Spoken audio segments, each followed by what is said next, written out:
మాజీ మంత్రి ఎమ్మెల్యే అయ్యన్న పాత్రుడు సంచలన వ్యాఖ్యలు చేశారు. ఆయన 24న అసెంబ్లీ స్పీకర్ అవుతారని, విధుల పట్ల నిర్లక్ష్యం వహించిన అధికారులను, తప్పు చేసిన అధికారులను విడిచిపెట్టేది లేదని హెచ్చరించారు.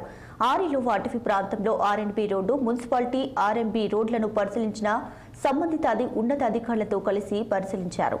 నాణ్యత పరిణామాలపై క్వాలిటీ అధికారుల వద్ద నుండి స్పష్టమైన వివరణ రాకపోవడంతో అయ్యన్న అసహనం వ్యక్తం చేశారు.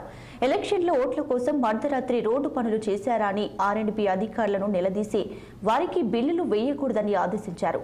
ఈ పనులపై పూర్తి నివేదిక 1 వారం రోజుల్లో ఇవ్వాలని అధికారులను ఆదేశించారు. ఆ రోజు నేను 26 కిలోమీటర్ల ₹1 కోటి చొప్పున 26 కోట్లు ఇచ్చాను. మన టైంలో నేను ఆర్ఎండ్బి మినిస్టర్ ఉన్నప్పుడు. తర్వాత ఈ ఫారెస్ట్ ఏరియాలో కొంచెం క్లియరెన్స్ ట్రబుల్ వచ్చి ఈ ముక్క ఆగిపోయింది, మిగతా దాంట్లో అయిపోయింది.